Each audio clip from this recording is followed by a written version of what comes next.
beat the Carolina Panthers yesterday, and the headache music can only mean one thing.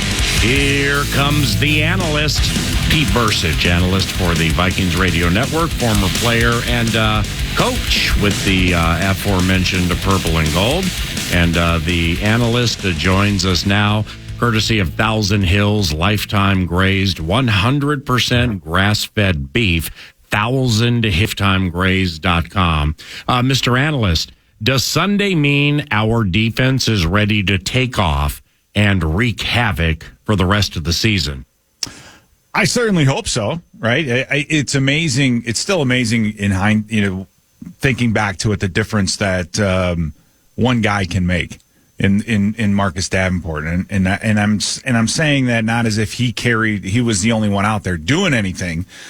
It's just that adding that one more piece to the puzzle, that one more unique, skill set, it makes a difference. It makes a huge difference in this game. And I think the thing that stands out to me is that those guys were on the field for, almost 40 minutes of that football game.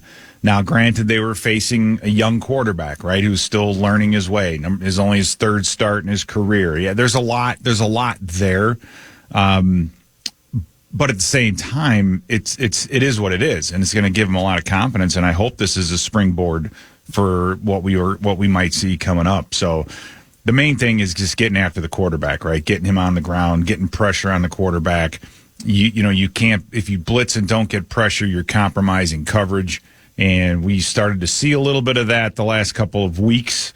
We didn't see it week one, but we saw it the last couple of weeks, and I think they turned that around on Sunday against the Panthers. So what? You're right. I mean, outside of Davenport and the addition, but also Bryce Young and the confusion, just what did your trained eye see totally click at this stage of the equation? Well, I think the run game was bolstered quite a bit. That was definitely, it was in specific situations, especially in the red zone and the deep red zone. Hold them to a field goal attempt on one drive. It just seemed we were more stout up front, right? And we've been short of body, and we don't have an excess of defensive linemen now, right? Interior defensive linemen. We have 5 on the roster, and by the way, I think 2 of them didn't dress, so we had 3. So you know what I mean. You don't have all these bodies to play a 5-man front all the time. You're pretty short on people. So when you have someone that comes in like Davenport, who can play defensive tackle, he can rush from the interior on third down. He can do a lot of different things. I think that helps quite a bit. I mean, the last sack that Harrison Smith had, it was only a 4-man rush, right? It wasn't a blitz. It was just you walked Harrison up to the line of scrimmage, and then you rushed him and dropped a defensive lineman into coverage. And Harry just, beat Aquanu around the edge like he was, with a speed rush. So ultimately, the confusion is caused because you have guys that have versatility. And we saw that with Harry yesterday, with his versatility, what can be done. And again, Davenport helps, I think, with that versatility because he can play outside linebacker. He can play defensive tackle. He can get, put him at nose on a third down situation or whatever. So you can get creative. And the players get excited when they see stuff work, right? They buy into it. They want more. They study more film. They want to do more and more. And so in that respect, Paul, if there's a springboard or a change or anything like that, that's where it's going to be. We just have to make sure we keep tackling, right? I mean, with the way teams are attacking us, it's with short passes on the outside. Right. And so again, and then you look at the team that's coming next, they're all about the run after the catch, right? And so that's the thing that you're going to have to really, I think, focus on this week is, everybody running to the ball, hustling to the ball, bring more than one guy to the party. But when you make contact, you've got to make the tackle. We can't afford to miss tackles. And to that point, on the Bradshaw and Bryant text line at 64686, there's a question right to that. Wonderful question sent by somebody named Jay.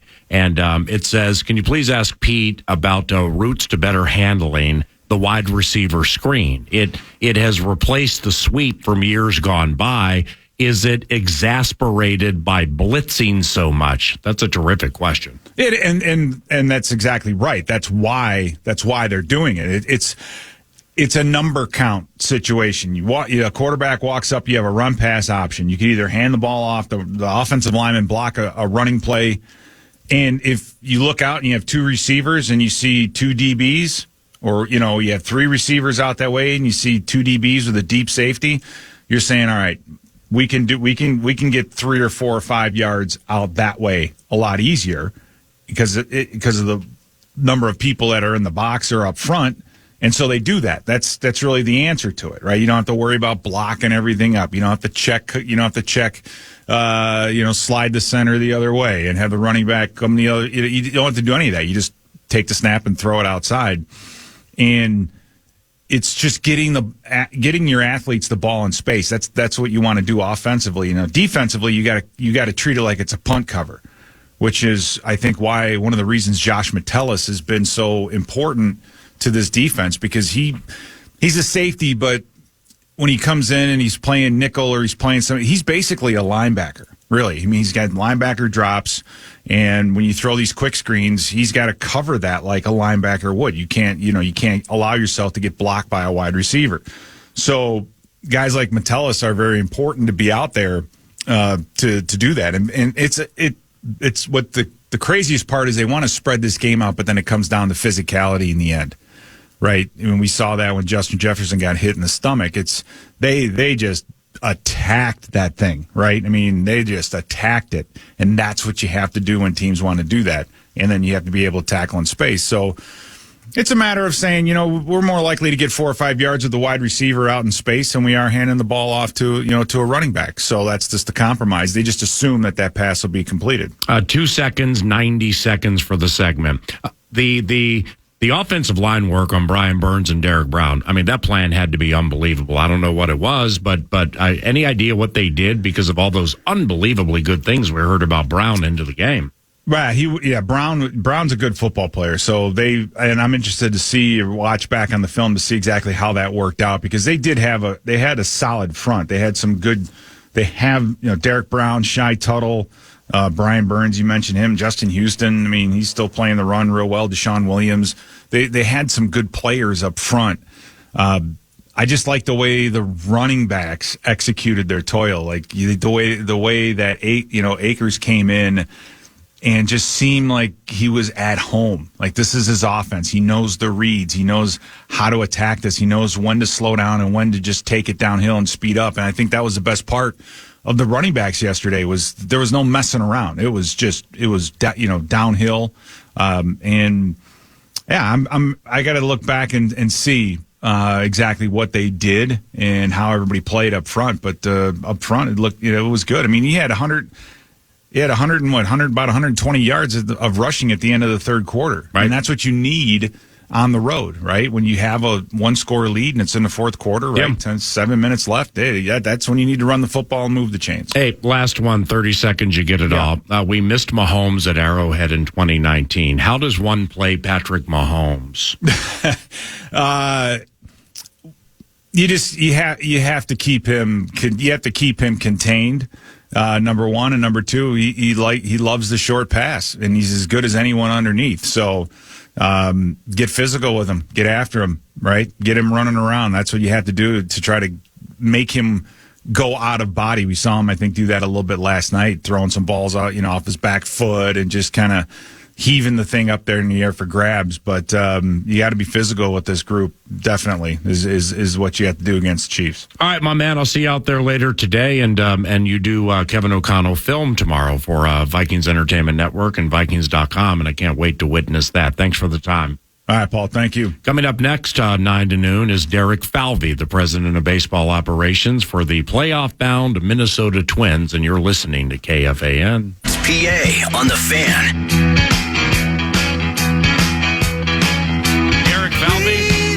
It's Paul Allen. How have you been? I'm good, man. How are you? Right on, man. I can kind of hear the smile. I can kind of hear the smile when you're like, I'm good, man. How you been? I mean, there's a smile because the postseason begins tomorrow, but there also is an intensity that definitely will be within your heart, mind, and voice with the playoffs beginning tomorrow around 3:30 at Target Field. Toronto Blue Jays in town, and Derek is the president of baseball operations for the Minnesota Twins, and I believe tickets are available specifically for games 2 and 3, but this game people can get information by calling, or is going to your website the best idea, Derek? Absolutely, Paul. I mean, we have limited availability. The Twins fans are already out buying them up, have been for the last week or so since we clinched, and there's limited availability for these games. But we want everyone out there and ultimately get there. Go to twins.com for sure. That's one of the best places to buy them. It'll be great to have as many Twins fans in the stands as possible, because we know there'll be a few Blue Jays fans mixed in along the way, but hopefully that place is rocking with Twins fans. Yeah, being a football guy at heart, calling Vikings games, answer this question for me from a playoff baseball standpoint, Derek. How can home crowds best impact a playoff game?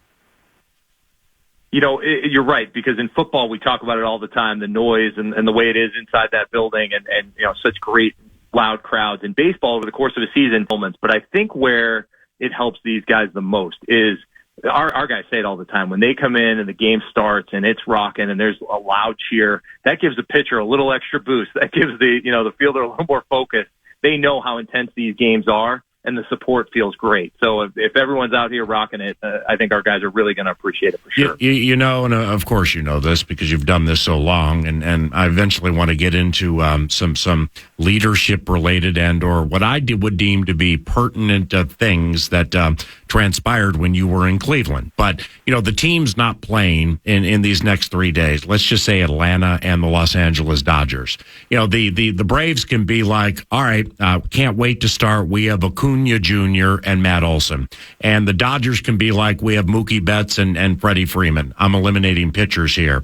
But for you guys, and this is certainly with all due respect to everybody on the roster, Carlos Correa and Royce Lewis. I mean, rolling into it with that, you got to feel good about that this time of the year, right?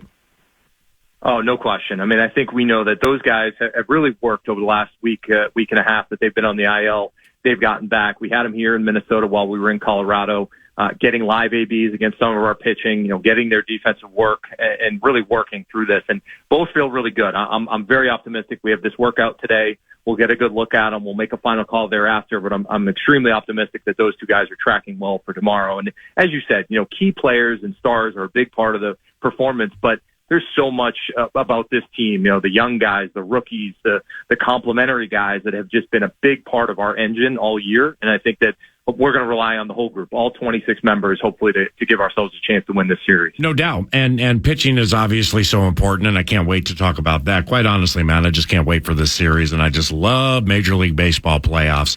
Just like the Major League Baseball All-Star Game. It's just so much different than what so many other leagues do this time of the year. And, with Royce Lewis, the last time we chatted a few weeks ago, I said that he's capturing the imagination of the nation, which at that point he was, and now we haven't seen him for a little bit, but we'll see a lot of him beginning tomorrow. Don't you just love moments like this with young, high-ended athletes who have gifts given to them that not many have gotten, and now it's the pressure of the postseason?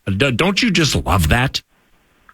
Yeah, I mean, as you're talking about it right now, I'm getting a little butterflies in my stomach and thinking about it. But that's what makes playoffs in baseball so special. Everything you just described, PA, is what we love about this, and hopefully what fans love about it when they come out. These players walking out on the field, seeing a full stadium, hearing those cheers, and enjoying the game. Now, the game of baseball has never been better right now. With pitch clock and some of the things that have come in this year, it's been a great season across Major League Baseball, and I feel really fortunate that our team has put ourselves at the top of our division, given ourselves the chance to play October baseball, which is truly the most fun season of all when it comes to baseball season. And I'm glad you mentioned that pitch clock, and I'm not going to go off on some ancillary tentacle from the postseason conversation, but I've chatted with so many people, including my son, who's 22 years of age. But I did a podcast with a couple of Philly guys who were in their 20s last week, mostly talking about Vikings. But then we got into the Phillies, who had just clinched the night before. And I've heard so many people in their 20s and low 30s say that they're watching more baseball now than they ever have because it's easier to watch because of the alacrity with which the game is played due to the pitch clock. There's no doubt, PA. I mean, I was with our team in Colorado as we were wrapping up, and the second game of the series, I was sitting out in the stands for a brief bit in the scout seat area, and a couple of Twins fans who were out in Denver came down, and they just had mentioned, they walked up and just how excited they were about the team and the season, but they said coming back this year with the pitch clock, the game has just been so much more fun to watch, and I think that's what we've seen, day in and day out. That you hear this from fans when you walk through the park. You see it, and it'll be an interesting wrinkle of the postseason, too. This is the first time in these big pressure moments that pitch clock's going to play a role, but our guys are prepared for it. They did a great job all season. They're ready for it. I just think it makes the game so much better. Lopez and Gray to start things. What do you like about that? Well, I mean, those two guys have been our horses all year long. I think both are Cy Young contenders in the American League, certainly have a legitimate chance each for different reasons. But in Pablo, he's been a guy that the moment we traded for him, we knew right away that this was the right guy to bet on all the way through. His work habits, the way he goes about it, the competitor he is, the teammate he is. I mean, this is everything you want in the guy leading your pitching staff. And then I think in Sonny, you've got a guy that mirrors that in so many ways. But maybe he has even more edge, as a bulldog when he's out there. And these guys have experience. They've been around. They've been tested. They've had difficult moments. So now they step up in big games for us, and they're veterans, and they're guys that have pitched among the best in all of Major League Baseball, gave us a chance, ultimately lead all of Major League Baseball in strikeouts as a pitching staff right now. And I think that without those two, we wouldn't be close. So it's really been huge for us to anchor our rotation with those two guys. Awesome answer. Love that. Handling this type of pressure, man. Yeah, it's not for everybody. What traits do Pablo and Sonny display you like in just high leverage, pressure cooker is hot postseason scenarios?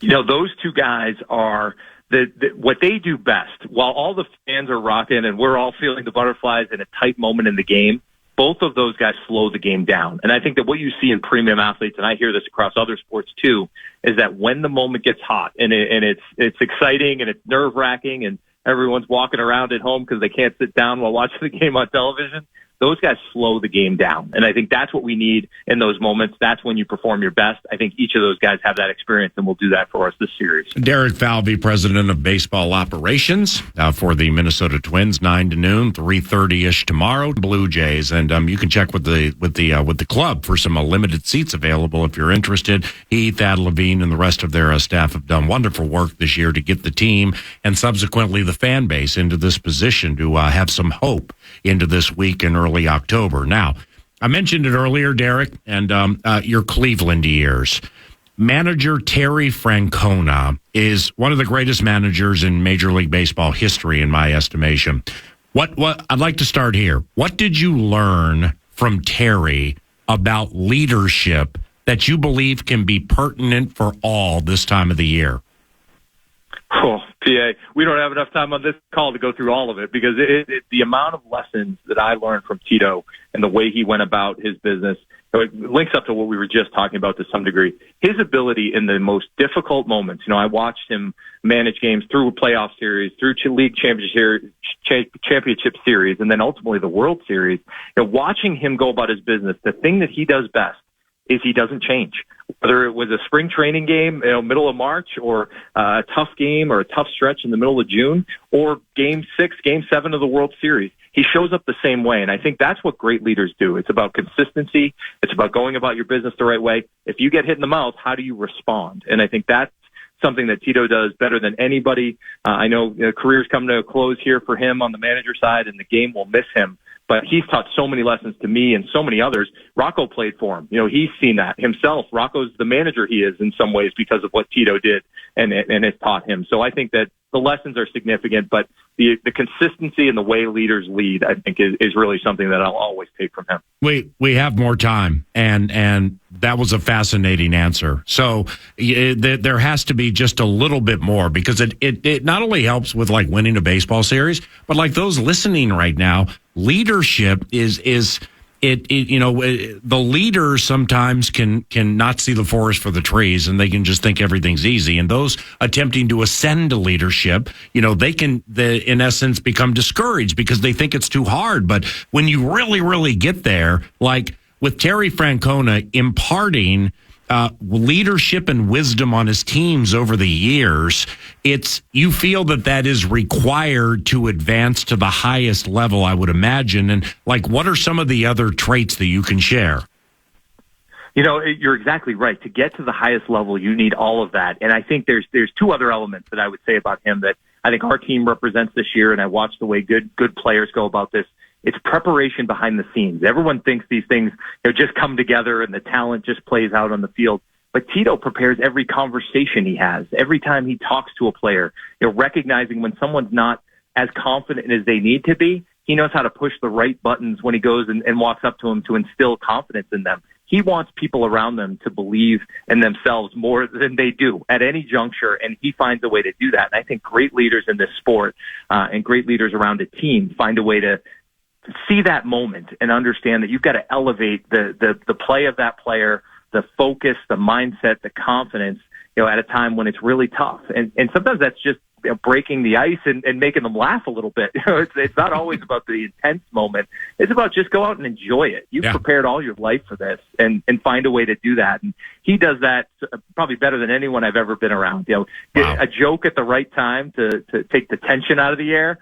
He finds a way to get guys to play their best, and I think that's a key moment. And with Rocco, the manager, who obviously can get through to the players better than anybody, he played for him, like you said. So I mean, that some of that, or if not all of that, is second nature with the manager of the Minnesota Twins, which I believe is going to be beneficial beginning tomorrow against the Toronto Blue Jays. And Derek, I'd like to chat about them for a little bit because they've been grinding for weeks just to make it, and that's not the case for you guys. So let's begin there. Is that a factor in this series? Each team, when they approach the playoffs, obviously based on where you are in the standings, you're focused on different things. And for them, as you just said, they had to grind all the way to the end and made it there in the last couple of days of the season. They're a great team. They have a great roster. They were a great team last year. We know they're deep. We expect Kevin Gausman to go game one. I'm guessing he's going to be right there in the Cy Young voting with Sonny and with Pablo. He's one of the best pitchers in the game. So they're prepared. They're ready. That grind is always tough. At the end of the day, there's something about once you get to the playoffs, whether you've had to grind it out the last few days or even if you've set something up, the adrenaline takes over, the rush takes over. That's how you get the energy. Whenever a season ends, I think everyone kind of collapses to some degree, whenever that happens because you're just exhausted.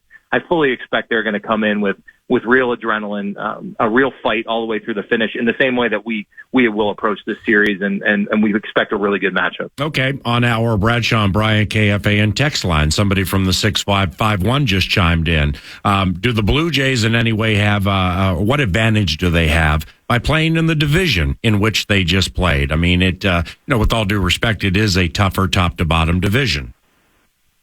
No doubt. And we know the AL East all the way through, and obviously what Baltimore's been able to do, what Toronto did this year. We know Tampa has been good for a while, and when you got the Red Sox and the Yankees in there too, they're good most years, and ultimately didn't have the same year for those two clubs this year. But I would say that when I think about each team, with the way the schedule is more balanced, we've had a chance to play a lot of the same teams and a lot of the National League teams this year, a lot of really good clubs to test ourselves. And we've shown up in some of those series and some of those games in a way that I think our group is proud of.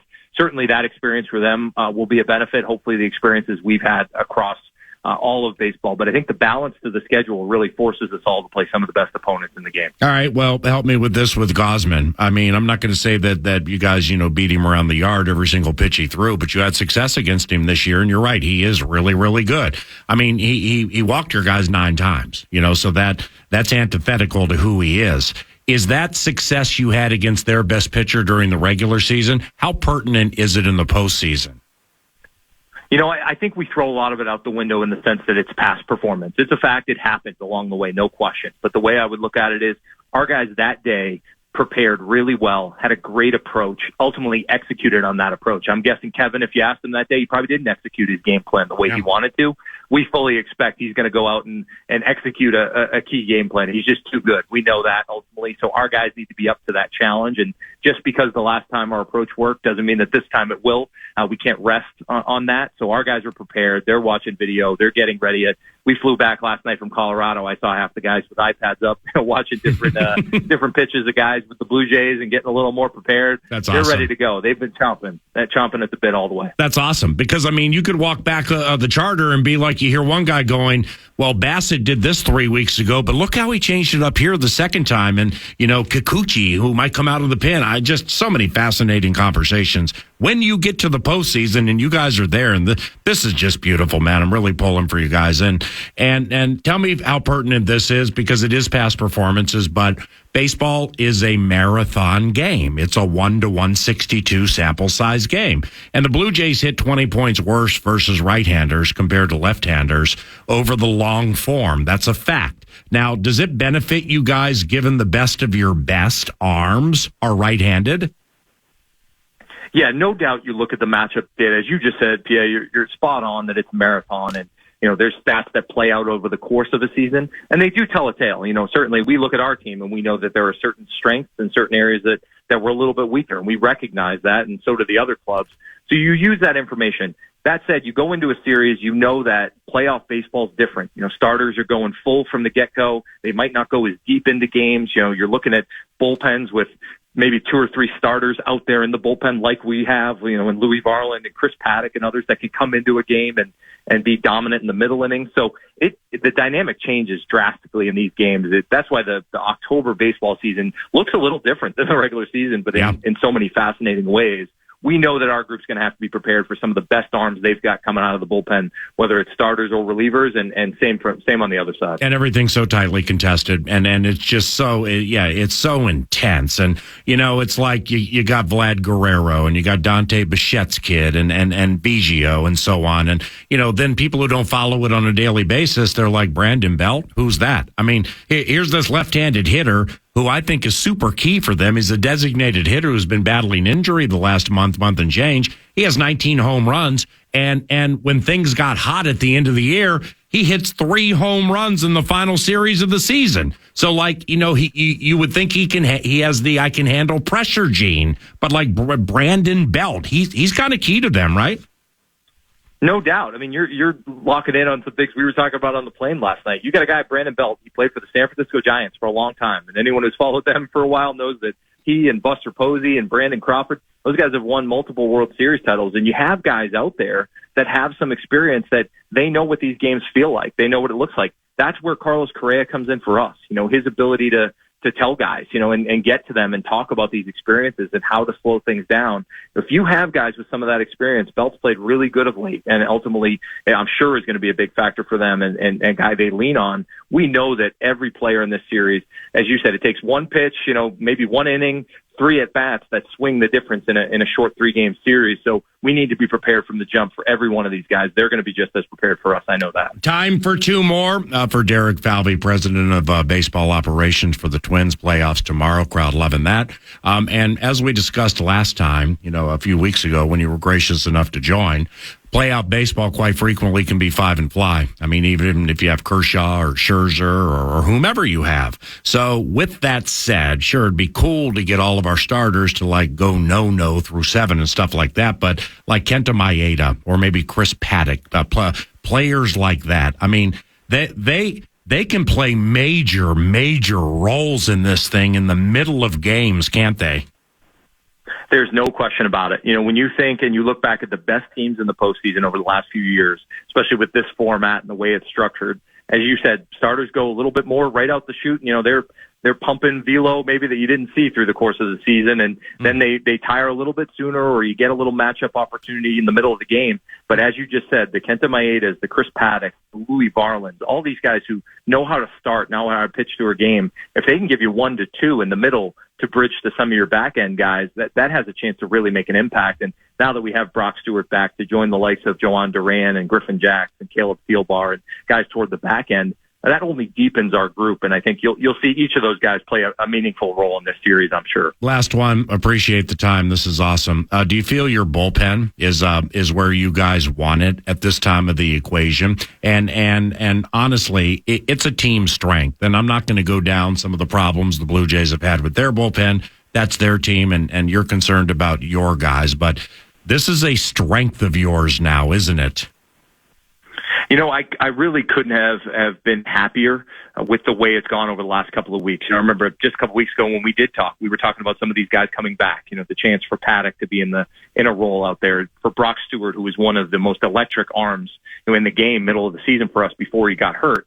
Our plan and our hope was over the last week and a half of the season that we'd get those guys into major league games and get them that experience. And I think that right now, with the likes of the guys I just mentioned that have been really key for us all year, Duran and Jack, Thielbar, Pagan, all those guys, when you add in guys with stuff like Chris Paddock, like Louis Varling getting comfortable in the bullpen, and like Brock Stewart again, I feel like we deepen the group. And in our minds, we have what we need right now to go in and compete and do the best we can, and we're going to lay it all on the table and see where it takes us. Awesome. Best of luck. Tear it up.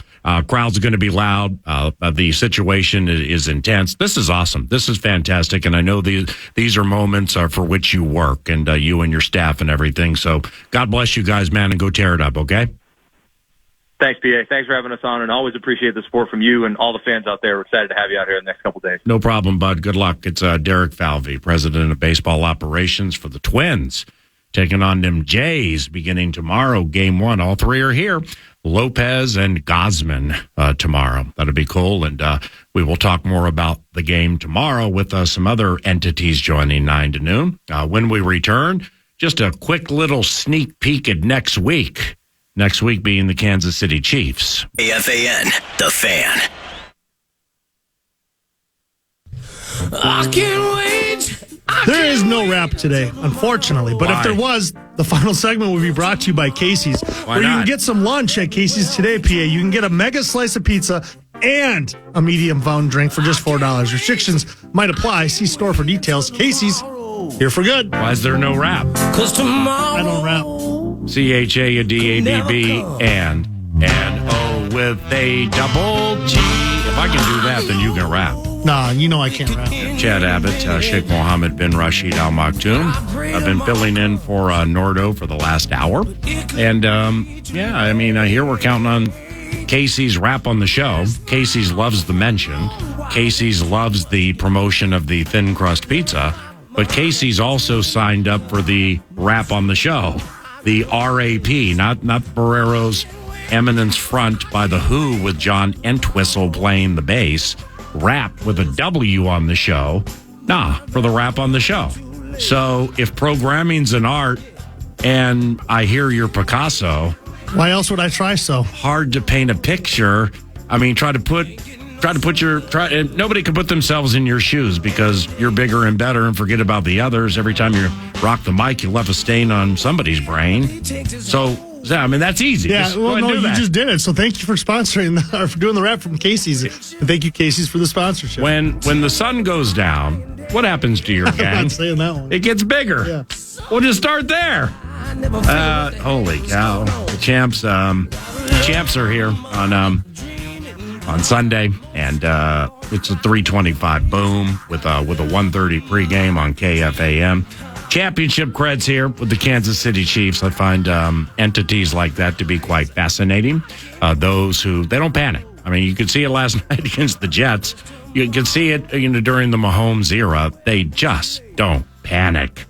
It's crazy how they don't panic, and they have the equity gene. We know we are better than you 8.8 out of 10 times gene. You see, the Kansas City Chiefs, they don't burn for this like others do. They don't burn for week 5 of a National Football League season the way others do. They just don't. And it's like they're so chill and so in search of new and stimulation and something that can get them going. I noticed that early this season with the Philadelphia Eagles, and I think it's still a situation with the Eagles where Hurts has become so good, and they got A.J. Brown, and if you overcover A.J., well, look what Devontae Smith can do at 32.5 per catch against us, and Dallas Goedert, may have lost his fastball, but nevertheless, he still can be a factor. And by the way, the last time I said somebody lost their fastball was Khalil Mack last Monday, and boy, that was well-timed. He only had 6 sacks yesterday. I'm back. But the champions, and like the Eagles, the high-enders crave stimulation. They crave new. They crave different. They crave creativity with thought. They crave creativity with thought leading to execution that wins for all. It's like they see one of their corners have a ball deflect off his hands into the hands of the adversary for a touchdown, and they're on the sidelines like, oh, I love that one. Never seen that one, Andy. All right, let's go out there and score 14 in 3 minutes and reclaim. That's who they are. We are who we are, and those two forces collide this weekend at 3:25 on FM 100.3 KFAN. Thank you very much for listening. It's a Talker Tuesday tomorrow in the neighborhood being the 651 Carpets Plus Studios. Have a wonderful day, and we will chat tomorrow. Bye. Easy credit rip-offs. Good Time for 2 more. scratching and surviving. Big boy's back. Bringing in a jive. Good time. And that's a fact. If we lucky, we got 'em. Good time.